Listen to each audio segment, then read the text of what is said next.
इन सब चीजों से आप मार्क्स को इंक्रीज कर सकते हो कि सर रिवीजन कैसे किया जाए। पहले पॉइंट में लिखा है भैया आपके गोल को सेट करो एंड प्रिपेयर अर्ली। जो भी आपका टेस्ट में सिलेबस आ रहा है उसको आप पहले ही उसको सेट कर लो, उसका गोल कि भाई ये वाला सिलेबस हमारे टेस्ट में आ रहा है, मतलब ये चैप्टर हमारे टेस्ट में आ रहा है और मुझे ये चैप्टर करने हैं।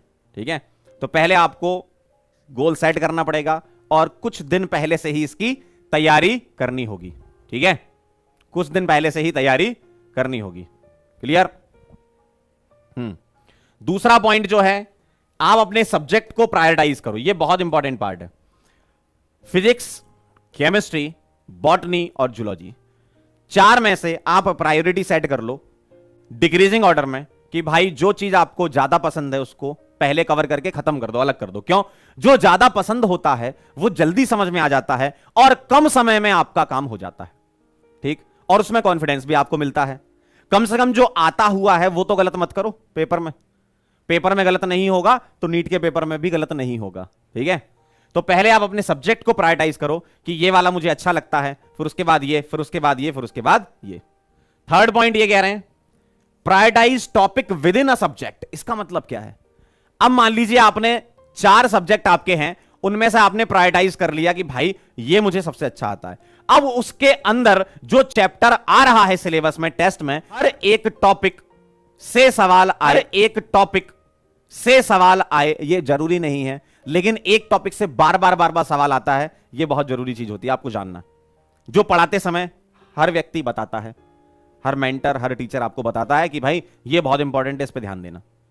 जैसे अगर मैं जीओसी की बात कर लूं तो acidic basic strength, aromaticity, carbocation carbanion stability, इन सबसे ज्यादातर सवाल आते हैं, है ना। तो पूरे के पूरे चैप्टर में किससे ज्यादा क्वेश्चन आए हैं इसका एनालिसिस आप खुद भी स्वयं भी कर सकते हो। कैसे? प्रीवियस 5 इयर्स या 10 इयर्स के पेपर देखो और उसमें इतना तो पता चली जाएगा कि ये किस टॉपिक से सवाल आया है, और देखो कि बार बार कौन सा टॉपिक रिपीट हुआ है, उसके अकॉर्डिंग सीक्वेंस बना के रिवाइज करो। ठीक है। फोर्थ पॉइंट क्या कह रहे हैं? Draw mind map and short notes. भाई आप जब आपके लेक्चर के नोट्स बनाते हो या जो पीडीएफ होती है उससे नोट्स बनाते हो तो वो फुल नोट्स होते हैं, तो हर एक चीज डायरेक्ट कॉपी और पेस्ट नहीं करनी होती। आप पूरा समराइज करो कि भाई एक पर्टिकुलर स्लाइड में सर ने क्या क्या बताया, क्या क्या इंपॉर्टेंट है, अपनी लैंग्वेज में लिखो यार, खुद के नोट्स बनाओ, माइंड मैप्स बनाओ, एरो बनाओ कि भाई मान लो इफेक्ट है तो ये इफेक्ट, ये इफेक्ट, ये इफेक्ट, इसमें ये एप्लीकेशन, इसमें एप्लीकेशन, ये इसमें एप्लीकेशन। तो चीजों को माइंड मैप के फॉर्म में याद रखो और क्वेश्चन की प्रैक्टिस करो, बहुत अच्छा टेस्ट जाएगा आपका।